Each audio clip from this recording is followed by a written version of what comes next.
Dream jobs are hard to come by. They usually are a dream because they are inherently tough to achieve in nature.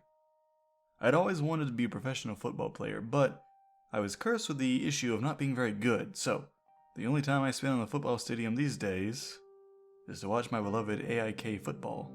Over the years, I've had a multitude of different careers, never really committing to any of them.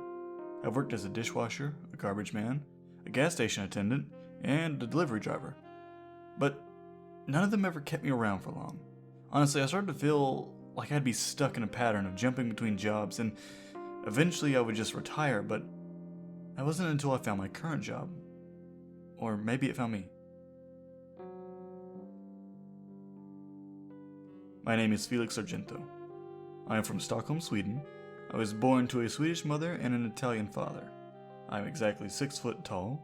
I have shiny blue eyes and long golden blonde hair that is shaved at the sides and tied into a ponytail at the back, as well as having a well-kept blondish brown beard. I would most likely stand out in a crowd if I was ever in crowds, but honestly, I'm usually asleep when my fellow citizens are roaming the streets.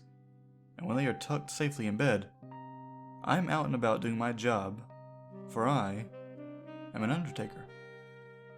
I began work as an undertaker just over a year ago, and I quickly came to find that it is not the job people think it is. Digging graves and burying corpses are the least of my worries. No, actually, my job mostly revolves around ensuring the corpses stay buried.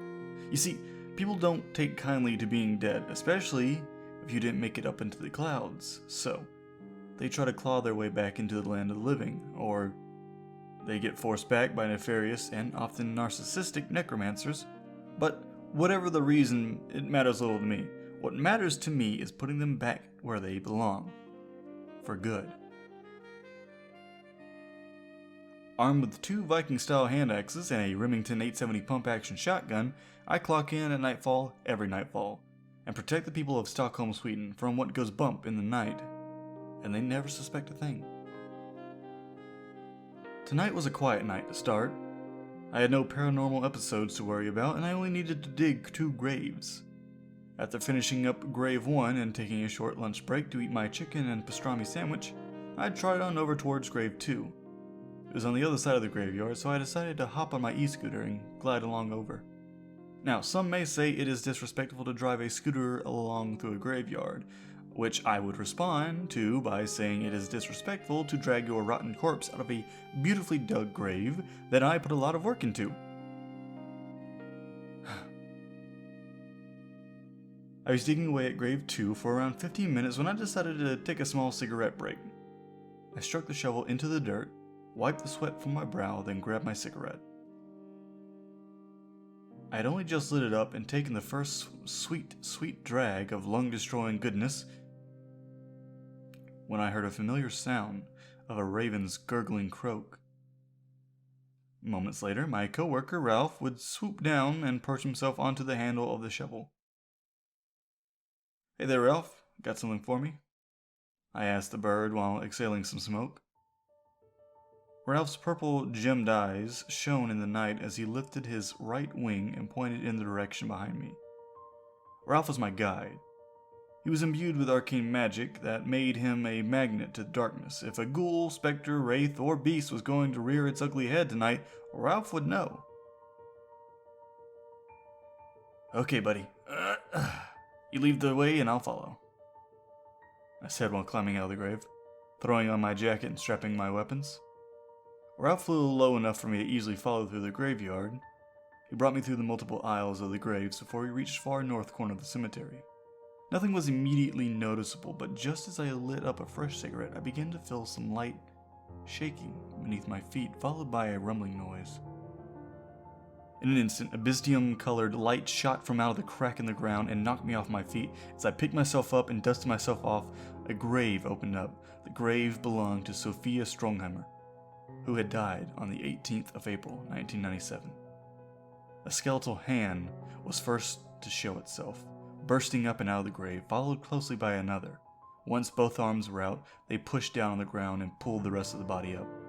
Sophia was a complete skeleton when she rose from her grave. Covered in dirt, she had wood lice crawling over her body.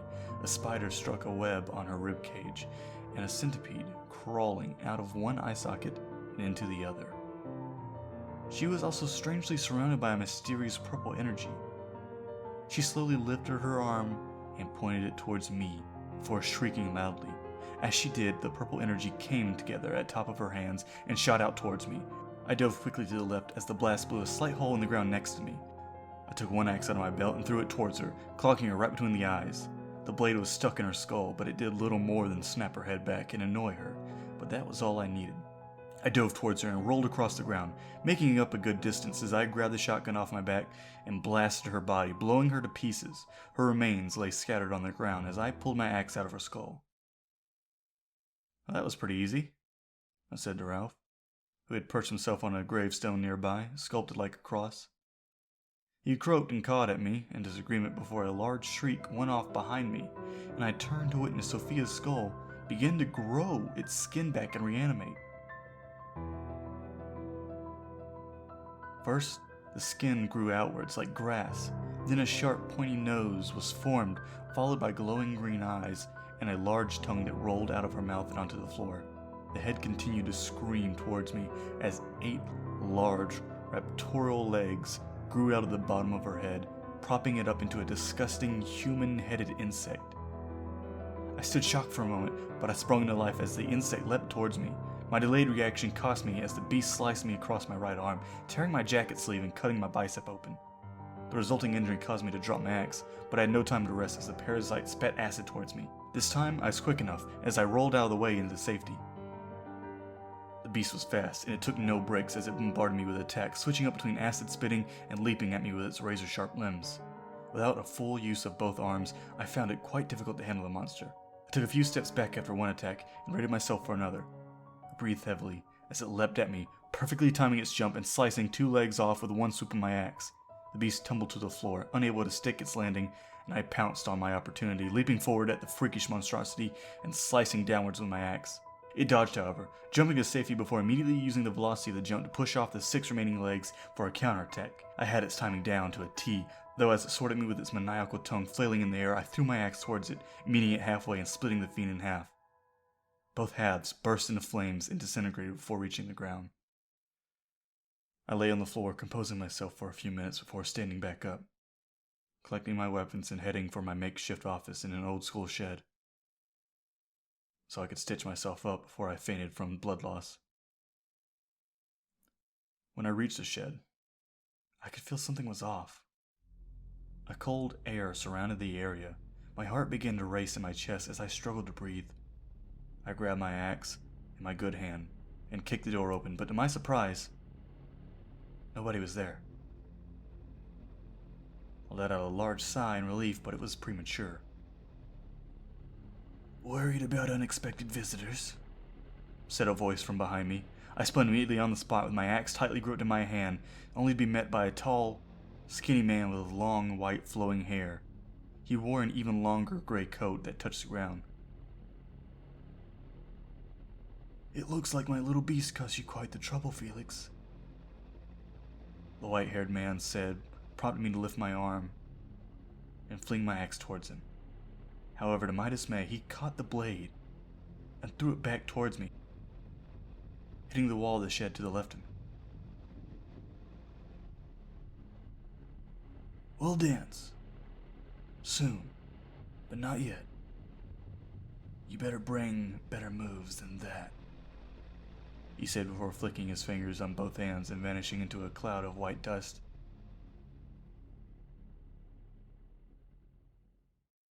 I took some time to compose myself about what just happened before going into my office and slumping down on the old sofa inside. I lay on the sofa for what felt like an hour, but my watch told me it was only 15 minutes. I got up and grabbed the first aid box and a bottle of vodka out of the glass cabinet. I took a swig of the vodka, threw some in my wound, and then took another large swig before stitching myself up as best I could. I had just finished up bandaging over the wound when Ralph swooped down and flew right into the shed, landing on the desk I'd been using. "You're not serious. Not another one?" I asked while taking a large drink from the bottle. Raven never brought good news, so I had best be prepared. He shuffled a little on the spot before pointing a wing out the door and letting a large croak. I took one last drink before putting the bottle back down, throwing my jacket on, and grabbing my weapons.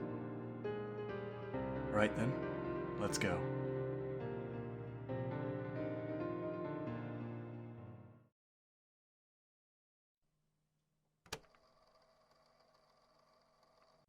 Hey, thanks for making it to the end of the video.